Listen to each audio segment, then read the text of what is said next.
گویا ان کا اس بات کی طرف اشارہ تھا کہ اس بڑے بت کو غیرت آ گئی کہ میرے ہوتے ہوئے بھی ان چھوٹوں کی پرستش ہو رہی ہے۔ جب وہ لوگ اپنے تہوار سے واپس آئے اور دیکھا کہ ان کے معبودوں کا برا حشر ہو گیا ہے تو کہنے لگے کہ ہمارے معبودوں کے ساتھ یہ حشر کس نے کیا ہے؟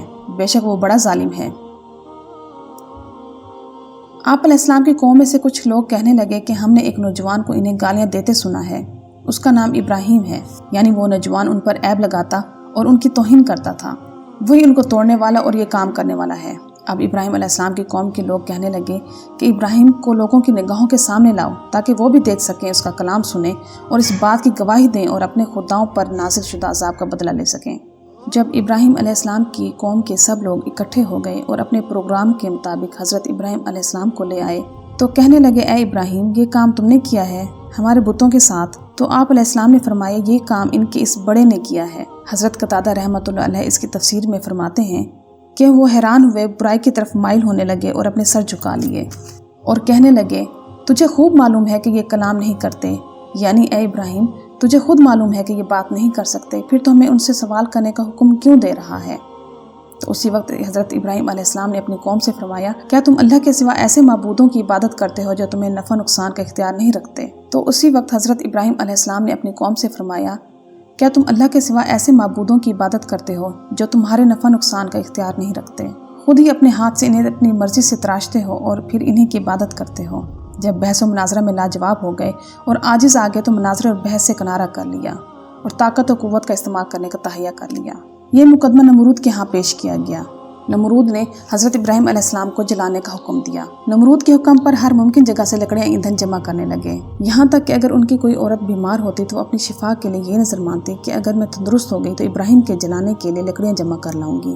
پھر انہوں نے ایک بہت بڑا گڑھا تیار کیا اور اس میں وہ جمع شدہ ایندھن ڈال دیا اور آگ لگا دی۔ آگ بھڑک اٹھی اور اس کے شعلے شرارے بلند ہونے لگے، اتنی بڑی آگ کبھی نہیں دیکھی گئی۔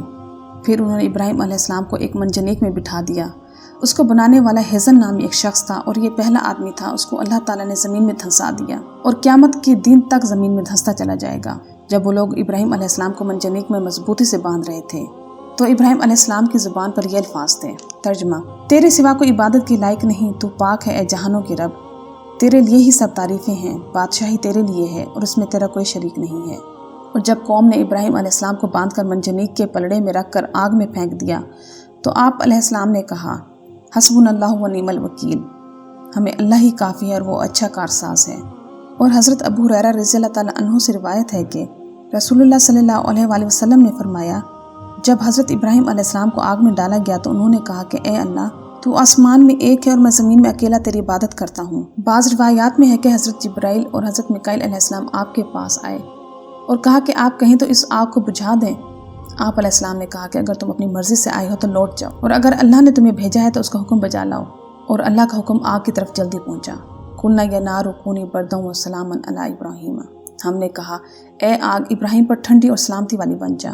حضرت ابن عباس اور ابو العالیہ رحمۃ اللہ علیہ فرماتے ہیں کہ اگر اللہ تعالیٰ وسلاما علی ابراہیم نہ فرماتے تو آگ کی ٹھنڈک ابراہیم علیہ السلام کو تکلیف پہنچ جاتی۔ حضرت کعب احبار فرماتے ہیں کہ اس دن لوگوں نے آگ سے کوئی فائدہ نہیں اٹھایا اور آگ نے ابراہیم علیہ السلام کی صرف رسیاں جلا دیں۔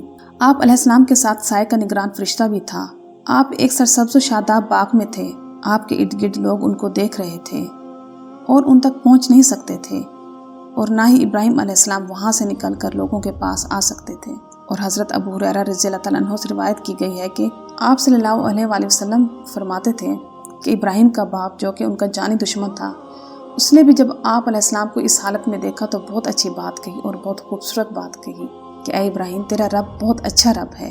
حضرت ابراہیم علیہ السلام کی والدہ نے جب اپنے بیٹے کو دیکھا تو آپ کو آواز دے کر کہنے لگی اے بیٹے، میں تیرے پاس آنا چاہتی ہوں، اللہ سے دعا کرو کہ جب میں تیرے پاس آؤں تو آگ کی تپش مجھے تکلیف نہ دے۔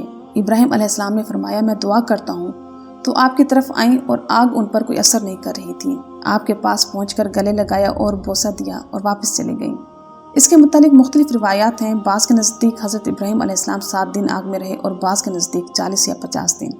آپ علیہ السلام نے فرمایا کہ آگ والے دنوں اور راتوں سے اچھی زندگی میں نے کبھی نہیں گزاری، میری تو خواہش ہے کہ میری ساری زندگی اور حیات اسی طرح ہو جائے۔ خلاصہ یہ ہے کہ انہوں نے حضرت ابراہیم علیہ السلام سے انتقام لینا چاہا مگر ذلیل و خوار ہوئے۔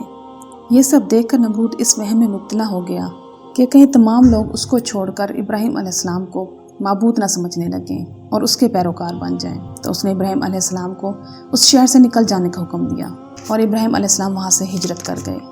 اور اس وقت حضرت ابراہیم علیہ السلام پر سوائے حضرت سارہ اور حضرت لوط علیہ السلام کے کوئی ایمان نہ لائے۔ امید ہے کہ آپ کو میرا آج کا یہ واقعہ پسند آیا ہوگا، تو میری ویڈیو کو لائک کرنا اور میرے چینل کو سبسکرائب کرنا مت بھولیے گا۔